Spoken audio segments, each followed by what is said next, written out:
Pemirsa masih bersama kami Damir Saku yang mengangkat tema sangat menarik sekali, semua hanyalah milik Allah. Selanjutnya kami persilakan kepada Bapak Amiruddin untuk menyampaikan pertanyaan yang akan dijawab oleh Ustadz Jumharuddin.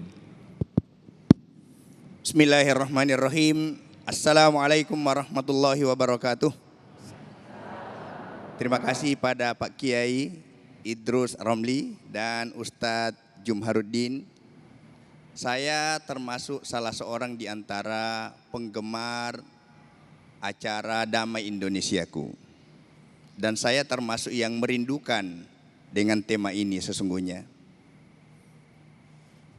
Saya juga mendapatkan jawaban dari apa yang kita bahas pada hari ini bahwa semua adalah milik Allah. Saya menjumpai dalam realitas bahwa munculnya ketidakdamaian itu sesungguhnya karena ketidakadilan. Dan salah satu di antaranya adalah karena terkait dengan kepemilikan ini.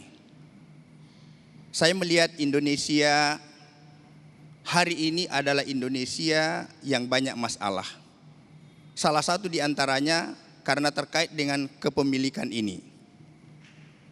Kalau sekiranya kepemilikan ini dikembalikan kepada Allah, Indonesia adalah milik Allah, maka kita akan menjumpai Damai Indonesiaku tidak hanya sekedar sebuah program TV1, tapi ini akan menjadi sebuah realitas. Pertanyaan saya, bagaimana pengaturan kepemilikan sesungguhnya di dalam Islam terhadap sebuah negeri yang kita dambakan kedamaiannya? Dua, bagaimana hak syar'i yang diberikan agar supaya kepemilikan ini menjadi sesuatu yang memang benar-benar tidak salah alamat. Khawatirnya karena kepemilikan ini salah alamat mestinya menjadi milik negara, tapi kemudian menjadi milik asing atau asing. Assalamualaikum warahmatullahi wabarakatuh. Bapak Amiruddin, pertanyaan yang luar biasa sekali. Ustadz Jumharuddin. Ya, pertanyaan yang sangat luar biasa. Terima kasih Pak Amiruddin. Pertanyaan tadi sedikit banyak juga sudah dijawab oleh Kiai Haji Idrus dalam segmen 2 tadi beliau ceramah bahwa hakikat pemilik yang sesungguhnya adalah Allah. Hakikat, secara hakikat.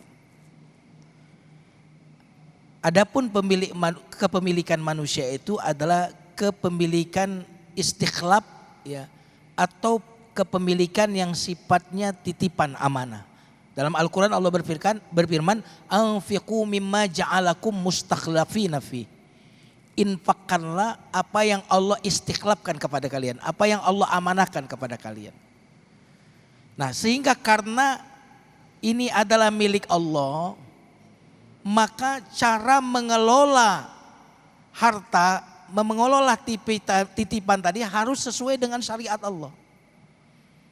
Bahkan bagaimana cara mendapatkan titipan tadi harus sesuai dengan syariat Allah. Dari mana engkau dapatkan? Karena akan ditanya itu. Semua orang di hari kiamat akan ditanya dengan satu pertanyaan kecuali orang pemilik harta. Pemilik harta ditanya dengan dua, dari mana? Kenapa? Karena milik Allah, maka cara kita untuk menerima titipan itu harus sesuai dengan tuntunan Allah. Yang kedua adalah untuk apa? Nah, sehingga kita boleh menerima amanah sebesar-besarnya, tidak dibatasi. Punya aset berapa silakan. Tetapi makin besar aset, makin besar hak Allah di situ yang harus ditunaikan.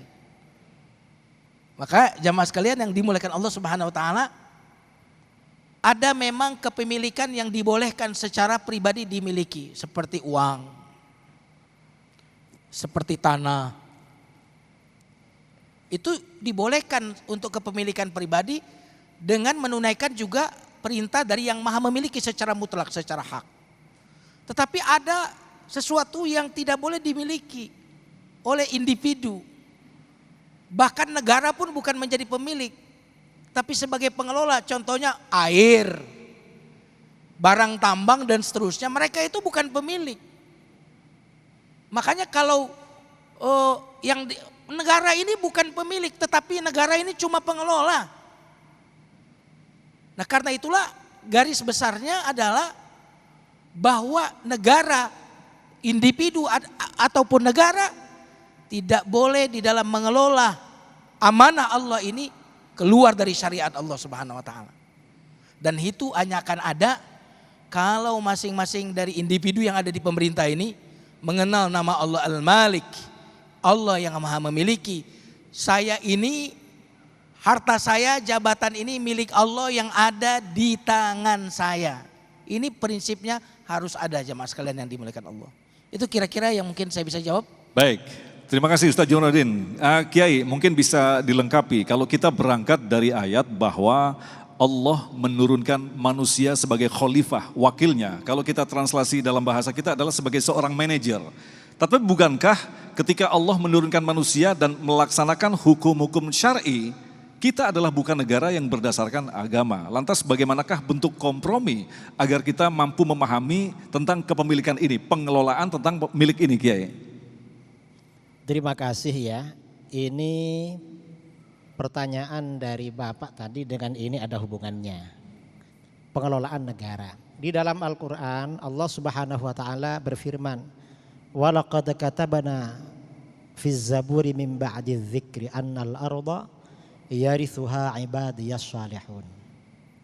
Dan kami telah menetapkan di dalam Az-Zabur setelah zikir bahwa bumi ini akan diwarisi oleh hamba-hamba Allah yang soleh.